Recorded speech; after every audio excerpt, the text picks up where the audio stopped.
Sa mga liblib na baryo sa Thailand, may isang nilalang na kinakatakutan hanggang ngayon. Tinatawag siyang Kraso. Sa araw, mukha siyang ordinaryong babae. Tahimik, mabait, walang halatang kakaiba. Ngunit pagsapit ng gabi, nagbabago ang lahat. Nahihiwalay ang kanyang ulo mula sa katawan. At kasabay nitong lumilipad, ang mga naglalawitang lamang loob, bituka, atay, baga, at minsan puso na kumikislap at dumudugo habang lumulutang sa ere. Sinasabi ng mga matatanda na mapapansin mong malapit siya kapag naririnig mo na ang kakaibang tunog, parang basang laman na hinihila pababa ng lupa. Kasabay nito, may maririnig kang mahinang iyak ng babae, nakakapanindig balahibo, mahaba at parang may hinahanap. Sa kanyang paglipad, tinutunto niya ang amoy ng dugo. Kumakain siya ng laman ng tao, bangkay, hayop, at higit sa lahat, inunan ng mga bagong panganak.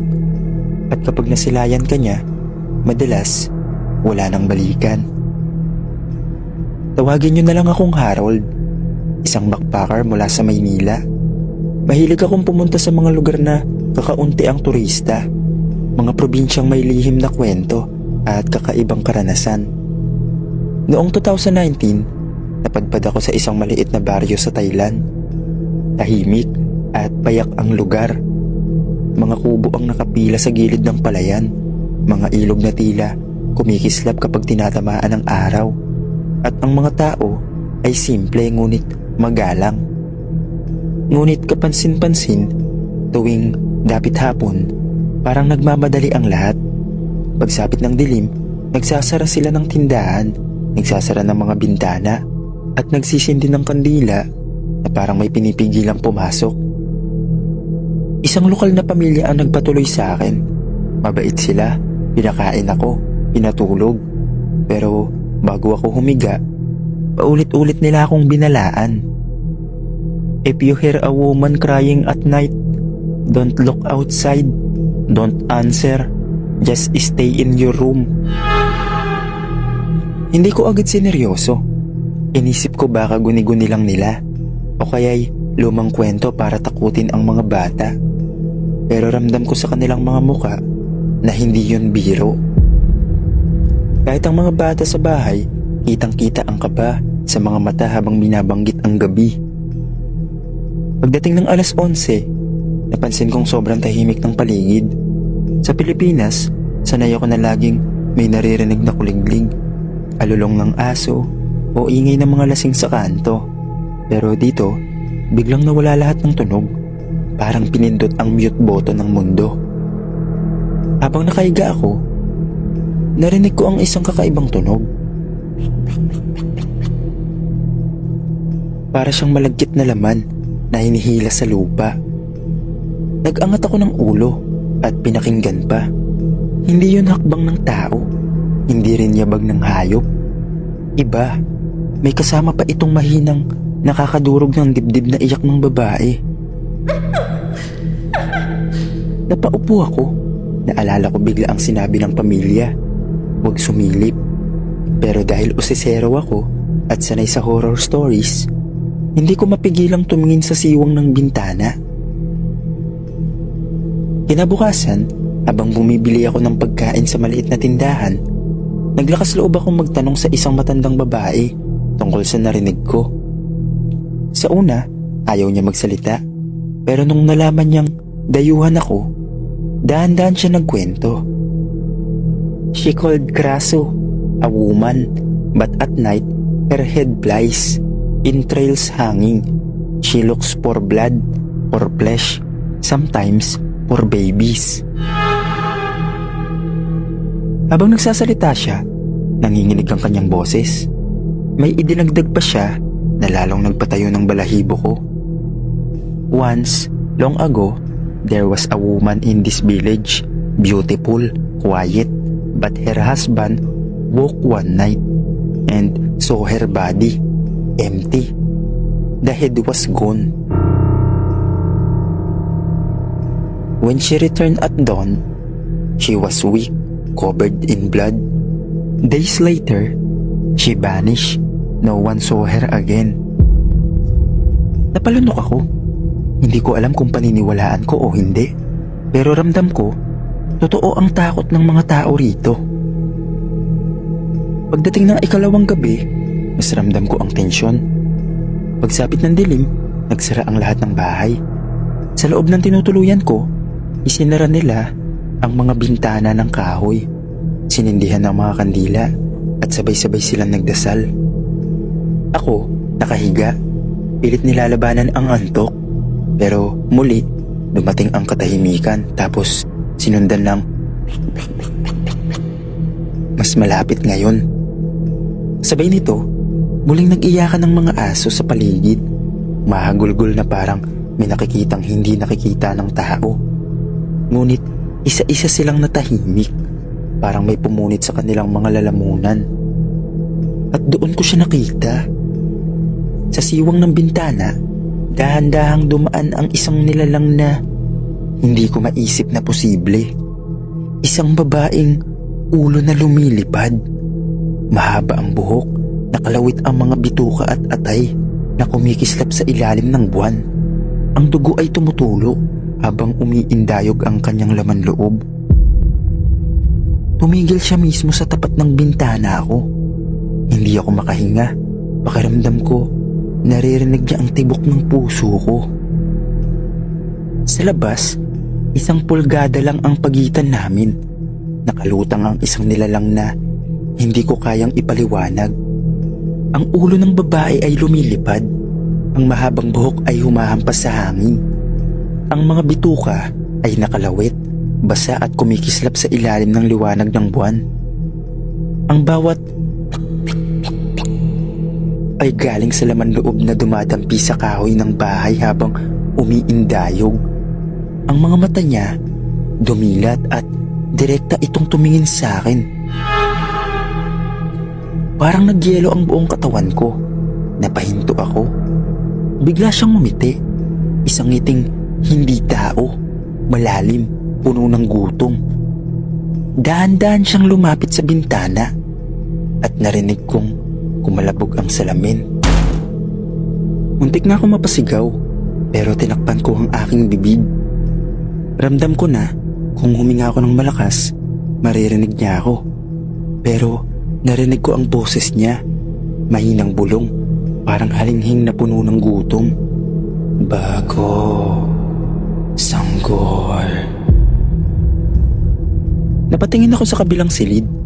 Naroon ang isang buntis na anak ng pamilyang tinuluyan ko. Biglang nanindig ang balahibo ko. Hindi ako ang hinahanap niya, kundi ang sanggol sa sinapupunan. Sa isang iglap, marahas niyang binangga ang bintana. Nasira ang kahoy at pumasok ang malamig na hangin. Halos mapatid ang hininga ko sa kaba. Nagmamadali akong umatras pero nadapa ako sa sahig. Pag-angat ng ulo ko, nakita kong nakapasok na siya. Ulo lang, pero lumulutang sa ere ang mga bituka at dahan-dahang lumalapit sa akin na parabang mga ahas na handang gumapos. Itinaas ko ang isang upuan at hinampas sa kanya. Sumirit ang dugo mula sa isa sa mga nakalawit niyang laman, pero imbis na masaktan, lalo lang siyang nagalit. Nagmadali akong tumakbo papunta sa kabilang silid. Naroon ang pamilya, nanginginig, nakayakap sa buntis.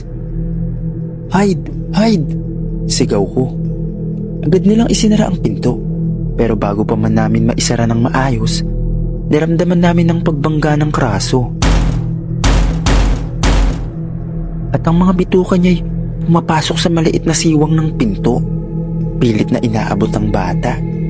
Ang amoy ay nakakasulasok, halo ng bulok na dugo at nabubulok na laman. Sinubukan kong itulak pabalik ang mga bituka gamit ang isang kahoy na nasa sahig. Pero dumidikit ito, parang may sariling buhay, umiikot at gustong puluputan ang braso ko. "Harold!" sigaw ng matandang lalaki. "Get the bamboo there, faster!" Nakita ko sa gilid ng silid ang kumpol ng tuyong kawayan na nakasabit. Kinuha ko ito At sa lakas ng kaba at desperasyon, itinuhog ko ito sa mga bituka. Agad itong napasigaw, isang malakas at matinis na hiyaw na halos pumutok ang tenga ko. Kumawala siya, lumipad pa itaas at kumalat ang dugo sa dingding. Pero hindi siya tuluyang nawala. Naroon pa rin siya sa labas, umiikot sa bubong, parang mabangis na uwak na naghihintay ng tamang sandali para bumaba muli. Ang mga kandila sa silid ay isa-isang namatay at binalot kami ng dilim. Tanging tunog na lang ng pag-iyak ng kraso at ang tibok ng puso ko ang naririnig ko. At bago matapos ang gabi, muli siyang bumaba. Nagtalokbong kami ng kumot, habang sa labas ay maririnig pa rin ang tinis ng iyak ng kraso. Paulit-ulit siyang umiikot sa paligid ng bahay, kumakalabog ang bubong at paminsan-minsan ay maririnig ang ng kanyang mga bituka na dumadampi sa dingding. Nanginginig ako habang hawak ang kawayan na kanina'y ginamit ko laban sa kanya. Ang bawat segundo ay parang oras at ang bawat tibok ng puso ko'y halos sumabog sa dibdib. Ngunit paglipas ng ilang minuto, unti-unting humina ang ingay. Naglaho ang pag-iyak. Wala nang bumabangga sa bubong. Wala nang dumadaan sa bintana. Tila ba dumating na ang umaga? Dahan-dahan akong lumabas sa silid. Sa labas, ramdam ko ang malamig na hangin ng madaling araw. Sa may palayan, nakita ko ang mapusyaw na sinag ng araw na bumubungad. At doon ko napagtanto, umalis na ang halimaw. Nang ganap ng sumikat ang araw, bumalik na sa normal ang paligid. Naririnig ko ulit ang mga ibon, ang mga aso, at ang paghihim ng hangin. Pero sa dingding ng bahay, nananatili ang mga bakas ng dugo at sa sahig may mga marka ng bituka na naiwan. Hindi yun panaginip. Totoo ang lahat. Tahimik ang pamilya. Walang gustong magsalita tungkol sa nangyari. Alam nilang wala ring maniniwala at mas mabuting magpatuloy na lang sa kanilang buhay. Pagkatapos ng ilang araw, nagpasya akong lumipat at iwan ang baryo. Hindi ko na kayang manatili pa roon. Hindi ko na kayang muling makita ang mga bakas ng gabi. Habang nakasakay ako sa bus, paulit-ulit kong iniisip ang mga nakita ko. Ang mata ng kraso na tumitig sa akin. Ang amoy ng dugo. Ang tunog ng... Pero, pilit kong isinantabi. Sabi ko sa sarili ko, nakaligtas ako at mas mabuti nang kalimutan ng lahat. Hanggang ngayon, hindi ko na binabanggit ang nangyari. Hindi ko rin sinasabi sa mga kaibigan ko. Para bang isang bangungot lang na dapat kalimutan. Hanggang dito na lang po, Sir Dave. Maraming salamat po.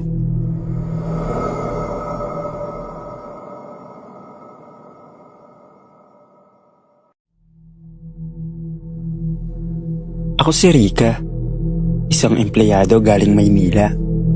Noong 2022, nagbakasyon ako sa Thailand para makalayo sa stress ng trabaho.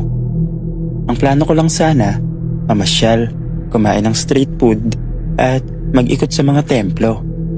Pero sa isang maliit na bayan sa labas ng Bangkok, may naranasan akong hindi ko kayang maipaliwanag. Nag-check-in ako sa isang murang hostel malapit sa isang lumang templo.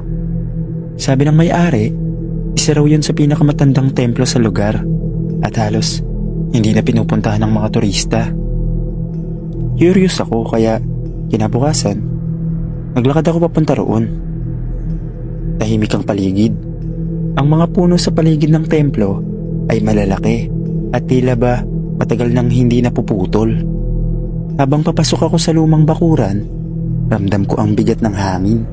Parang may mga matang nakamasid. Sa loob, nakita ko ang mga lumang rebulto ng Buddha, mga basag na bato at punit-punit na banderitas na sumasayaw sa hangin. Ngunit may isang bagay na kakaiba. Sa gilid ng altar, may itim na tela na nakatakip sa isang lumang rebulto. Lumapit ako para silipin. Pero bigla ko narinig ang bulong ng caretaker sa likod ko. "Don't touch, spirit lives there." Kinabahan ako. Habang natutulog ako sa hostel, nagising ako sa kakaibang tunog. Parang may humahaplos sa kahoy ng sahig. Naisip ko, baka daga lang. Pero nang bumangon ako, nakita ko sa salamin ng kwarto ang refleksyon ng isang babae. Maputla ang balat, duguan ang mga mata, at nakasuot ng lumang kasuotang tie. Nakatingin siya diretso sa akin, kahit wala naman talagang tao sa likod ko. Napatakbo ako palabas ng kwarto, pero sa pasilyo, naroon ulit siya. Ngumiti siya, hindi ngiti ng tao, kundi ngiti na parang hinahatak ang kaluluwa ko. Biglang lumamig ang paligid. Ang ilaw sa pasilyo ay nagkislapan, at bawat pagdilim, papalapit siya ng papalapit. Pagka-flicker, 3 metro na lang siya. Nag-flicker ulit, 1 metro na lang. Hanggang sa nasa harap ko na siya, at inilapit ang kanyang bibig sa tenga ko. Bumulong siya sa salitang hindi ko maintindihan. Parang lumang Thai chant, ngunit ang boses niya ay parang dumadagongdong sa loob ng ulo ko. Sa takot, napasigaw ako at nagdasal ng buong lakas. Sinambit ko kahit anong dasal na maalala ko. At doon, bigla naglaho ang presensya niya. Naiwan akong hinihingal, pawis na pawis at nanginginig. Kinabukasan, agad ako nagpaalam sa may-ari ng hostel. Hindi ko na kinayang magtagal doon.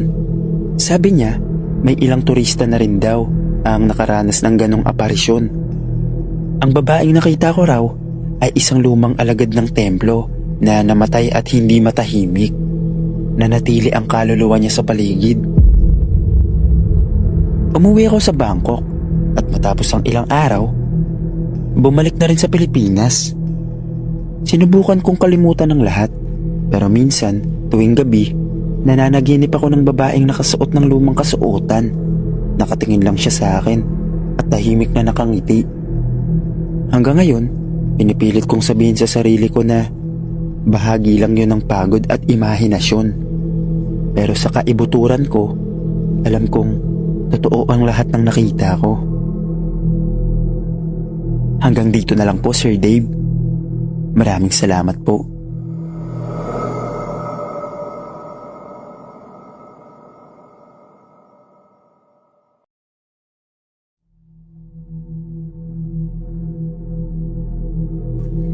Ako si Janet. 3 taon na akong OFW sa Thailand. Nagtatrabaho bilang yaya at all-around helper ng isang Thai Chinese family.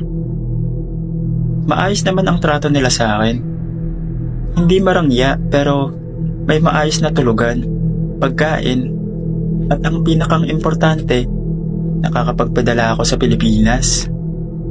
Pero nitong huli, may mga bagay na nagsimulang hindi ko maipaliwanag. Mga bagay na hindi kayang sagutin ng dasal. Nagsimula ang lahat 1 linggo bago ang undas. May dumating na kahon mula sa Pilipinas.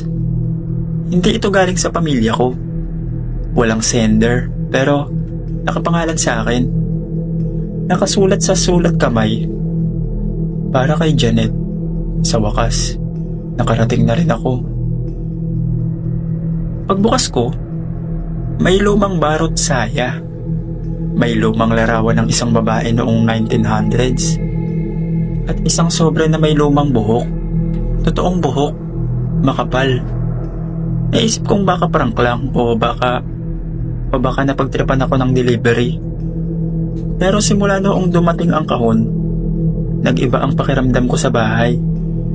Nag-aalaga ako ng isang batang lalaki, si Chanon. 5 taong gulang, mabait at masunurin. Pero isang gabi, bigla siyang nagsimulang magsalita ng Tagalog. Hindi siya marunong nun. Ate Janet, bakit mo siya iniwan? Nagulat ako. Tinanong ko siya kung sino ang tinutukoy niya. tumuro siya sa sulok ng kwarto. Wala akong nakita pero nilamig ang bato ko at napansin kong parang may amoy na sunog na buhok. Simula noong araw na yon, napansin ng amo kong babae na naging matamlay ako. Madalas daw akong tumitig sa pader. Minsan daw, nagsasalita ako mag-isa. Pero hindi ko maalala ang mga sinasabi ko. Tuwing gabi, nananaginip ako sa isang lumang bahay ng probinsya. Ako raw ang ikinulong ng sariling pamilya. Sinunog ang bahay habang ako'y buhay pa at nasa loob. Tuwing gigising ako, amoy usok ang mga palad ko. Pumunta ako sa simbahan ng mga Pilipino sa Bangkok. Isang pari roon ang nagsabing, "May kaluluwang nakalapit sa iyo at mukhang ikaw ang kanyang katawan." Noong unang giyera daw sa Pilipinas, may babaeng sinunog ng sariling pamilya dahil sa hinalang aswang. Pero hindi raw siya masamang tao. Nagpapagaling siya ng mga may sakit. Tinawag siyang bruha, kaya sinunog. Ngayon, ang mga gamit niya raw ay ipinapasa sa kung sino mang susunod na katawan niya. Naalala ko ang kahon. Hindi raw ito basta padala. Ito raw ay pasanin. Hindi ko na kinaya. Umuwi ako sa Pilipinas matapos ang ilang buwan. Wala na raw akong ginawa kundi tumitig sa apoy. Magdasal ng salitang hindi ko alam. At minsan, lumalakad habang tulog. Pinatignan ako sa albularyo sa aming probinsya. Pagtingin niya sa likod ko, napasigaw siya. "Hindi lang kaluluwa ang nakalapit sa iyo. Ikaw na siya." Kinilabutan ako. Pagtingin ko sa salamin sa gabi, hindi na ako ang nakikita ko. At isang hating gabi habang natutulog ang pamilya ko, bumangon ako at nagsindi ng apoy sa likod ng bahay. Hindi ko alam kung ako pa ba si Janet o matagal na akong pinalitan. Hindi lahat ng padala ay biyaya. Minsan, may dumarating na gustong bumalik at ikaw ang magiging daan.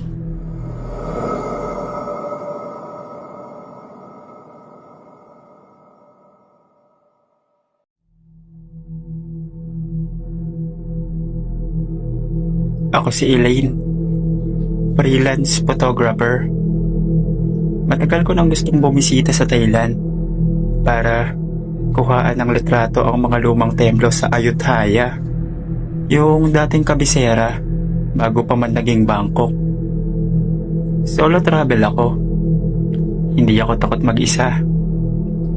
Pero may isang bagay akong hindi kaya. Kababalaghan. Mahina ako sa horror. Pero paano kung ang mismong bakasyon ko ay maging isang kwentong hindi ko kailanman malilimutan? Nakarating ako sa Ayutthaya, bandang tanghali. Mainit pero payapa. Maraming turista sa paligid. Pero may parte pa rin ng lugar na iniiwasan ng karamihan. Habang kuha ako ng kuha ng larawan, may isang matandang alin na nagtitinda ng palamig ang nagsabi sa akin, "Iha, huwag kang lalapit sa lumang pabilyon sa may dulo. Doon nakatira ang mga anino." Tumangulang ako sabay ngiti. Pero nang mapansin kong seryoso ang tingin niya, kinilabutan ako. Siyempre matigas ang ulo ko.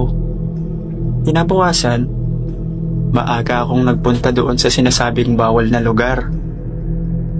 Walang ibang turista roon. May matandang pabilyon sa gilid ng isang sirasirang lotus pond. Luma, may mga ukit na mga diwata at mandirigma sa kahoy. Paglapit ko, biglang bumigat ang hangin. Walang ibon, walang kuliglig. Parang may bumubulong sa tenga ko. Pero walang salita. Puro ugong lang.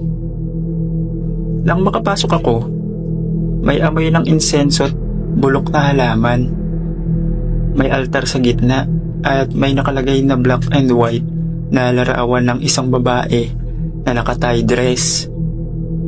Nakangiti pero tila malungkot. Sa ilalim ng larawan, Leka, the devoted one. Bigla akong kinilabutan. Bumigat ang dibdib ko. Tila may presensya sa likod ko. Paglingon ko, wala. Pero nang lumingon ako ulit sa larawan, nakatingin na siya ng diretso sa akin. Pagbalik ko sa hostel, tulala ako. Ang gabing yun, nanaginip ako. Nasa loob daw ako ng pabilyon, pero mas malaki at mas maliwanag. May sayawan, maraming tao. Lahat nakasuot ng sinaunang kasuotan. Tapos may isang babae sa gitna. Siya yung nasa larawan. Si Leka. Nagsasayaw siya pero umiiyak. Lumapit siya sa akin, sabay bulong. Tulong. Ilabas mo ako. Pagising ko, pawis na pawis ako. At mas malala, may dumi ng abo sa paahan ng kama ko. Hindi ko na alam kung anong sumapi sa akin. Binalikan ko ang pabilyon. Wala na ang larawan ni Leka sa altar. Pero sa sahig, may mga bakas ng paa. Parang basang abo o langis. Sinundan ko ang mga yapak. Umabot ito sa likod ng pabilyon, sa isang maliit na hukay na may takip na kahoy. Tinanggal ko ang takip. May maliit na kabaong. At sa loob, isang babaeng bangkay. Preserved. Para natutulog. Biglang nagdilim ang paligid. Napasara ang pinto ng pabilyon. At sa loob ng isang segundo, parang nawala ako sa sarili. Parang may ibang tumira sa katawan ko. Nagising ako kinabukasan sa isang lumang bahay. May mga damit na hindi akin. May mga larawan sa dingding ng isang pamilyang Thai. At ako ang babae sa larawan. Naka-tie dress. Nakangiti. May matandang lalaki na lumapit at tumawag sa akin. Leka, gising ka na rin sa wakas. Hindi ako makagalaw. Hindi ako makapagsalita. Pero sa salamin, hindi ko na mukha ang nakikita ko. Nakita raw ako ng mga pulis na wala sa sarili. Paikot-ikot sa Ayutthaya ruins. Dinala ako sa ospital. Pero hindi ako nagsasalita. Nang balikan nila ang pabilyon, wala raw bangkay. Wala ring larawan si Leka. Pero may natagpuan silang memory card ng camera ko. Sa huling litrato, isang selfie. Ako, naka-tie dress, nakangiti sa pabilyon. Sa likod ko, nakasabit sa poste ang katawan ko. Hanggang ngayon, may bumibisita sa pabilyon na yun. Tuwing dapit hapon, laging babae, laging nakangiti, laging pamilyar ang muka pero hindi siya bumabalik.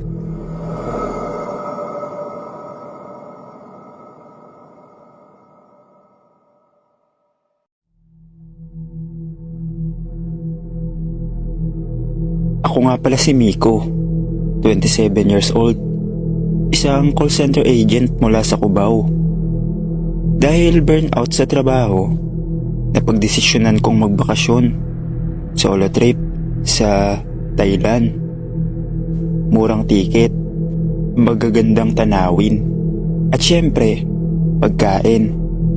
Ika nga nila, eat, pray, love. Pero may version akong panglalaki. Siguro, eat, pray, saan na ako pupunta? Dumating ako sa Bangkok noong Lunes. Tapos, naglibot ako sa mga night market, temples, kung saan-saan. Sa kalagitnaan ng pagbabrowse ko ng mga tour package, nakita ko ang isang maliit na poster sa isang hostel. Haunted Jungle Trek.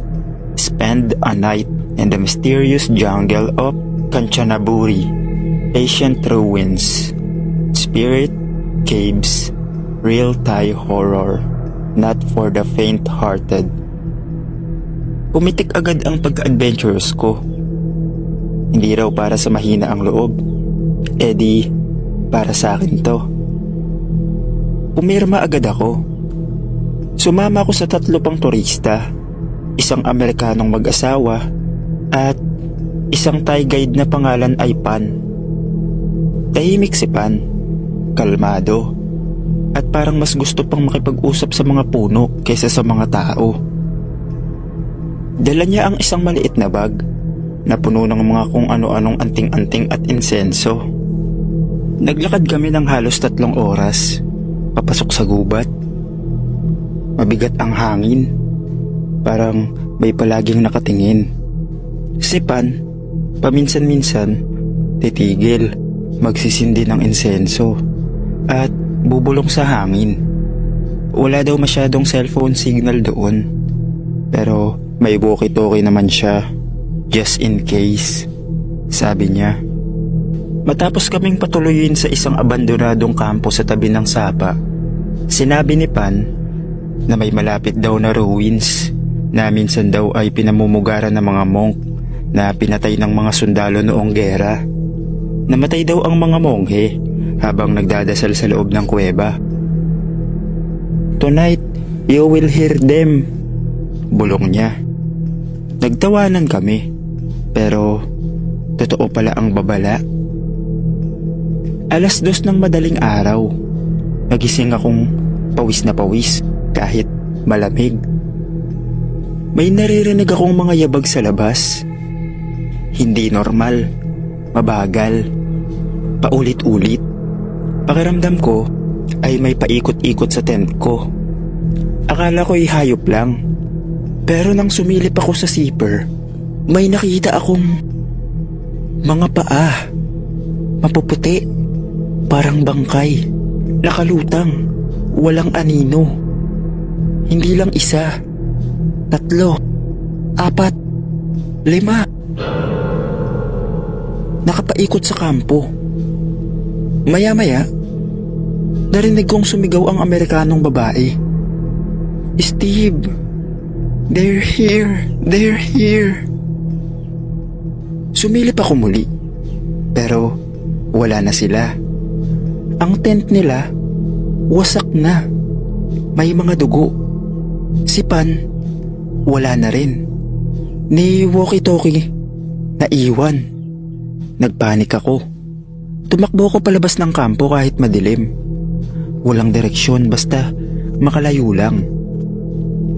Hanggang sa nakita ko ang kuweba. Pumasok ako. Ang init sa loob. May ilaw na galing sa mga lumang sulok. At may mga taong nakaupo sa loob. Nakapabilog sila. Mga monghe. Pero iba ang kulay nila. Ang itim ng mga mata at may mga itim na balot sa ulo. Nang lumingon sila sa akin, sabay-sabay silang nagdasal. Isang dasal na hindi ko maintindihan, pero nararamdaman kong ako ang dinadasalan nila. Umatras ako. Gusto kong tumakbo pero hindi ako makagalaw. May malamig na kamay na humawak sa batok ko. "You are one of us now." Pagdilat ng mata ko, nasa isang ospital na daw ako sa Bangkok. Ayon sa pulisya, natagpuan daw akong naglalakad sa highway. Duguan, wala sa sarili. Ayon sa CCTV, wala raw akong kasama. Ayon sa mga taga-hostel, hindi raw ako umalis ng day 3. Akala ko panaginip lang lahat. Hanggang pagbalik ko sa Pilipinas, nakita ko sa cellphone ko ang isang video. Video na hindi ko maalalang kinunan. Nasa loob ako ng kuweba. Hawak ko ang kamera. Nakangiti ako. Sa likod ko, nakapila ang mga monghe. At sa video, narinig ko ang boses ko. Pero hindi ko boses yun. kayo naman ang susunod. Ayun yung sabi ko sa video. Ilang linggo matapos akong bumalik sa Pilipinas, napansin kong tuwing gabi, habang natutulog ako, may lumilitaw na abo sa sahig ng kwarto ko. Paikot, parang upuan ng mga monghe. At sa panaginip ko, paulit-ulit kong naririnig ang dasal at ang mga mukhang hindi akin, pero ako. Hanggang ngayon, hindi ako sigurado kung sino ba talaga ang bumalik sa Pilipinas. Ako pa rin ba o ibang kaluluwa na ang nasa katawan ko?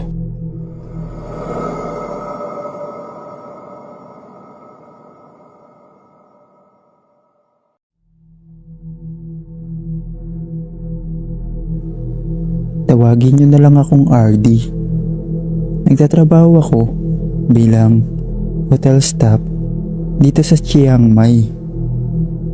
Minsan, tuwing day off, umaakyat ako sa mga bundok para mag-unwind. Hilig ko talaga ang mga solo trip. Isang araw, may lokal na nagkwento tungkol sa isang lumang templo raw sa dulo ng bundok. Abandonado na, pero maganda raw ang tanawin. Hindi ko na pinakinggan yung babala niya. Curious ako, kaya umakyat ako mag-isa. Pagdating ko sa templo, sira-sira ang bubong, pero buo pa ang altar. Tahimik ang paligid. Walang ibang tao pero may naiwan na upuan sa harap ng dambana. Naupo ako saglit para magpahinga. Doon ko siya nakita. Sa gilid ng altar, may isang monghe na nakaupo rin, nakapikit, parang nagdadasal. Tahimik siya. Akala ko estatwa lang, pero nung tumayo ako, dumilat siya at ngumiti. Bumilis ang pintig ng puso ko. May malamig na hangin na dumaan kahit tirik ang araw. Nagsalita siya, pero sa isip ko lang, hindi sa tenga. Hindi ka pa dapat umalis. Kasama ka na nila. Tumakbo ako palabas, pero sa bawat liko, pabalik-balik lang ako sa harap ng altar. Paulit-ulit. Hanggang may humatak sa balikat ko. Tumingin ako. Paglingon ko, ako ang nakita ko. Ako mismo. Nakaupo sa upuang iniwan ko kanina. Ngumiti siya. At pagkatapos nun, nagising ako sa paahan ng bundok. Gabi na. Wala na ang templo. Pero mula noon, tuwing tumitingin ako sa salamin, parang may kung sinong sumisilip sa likod ko.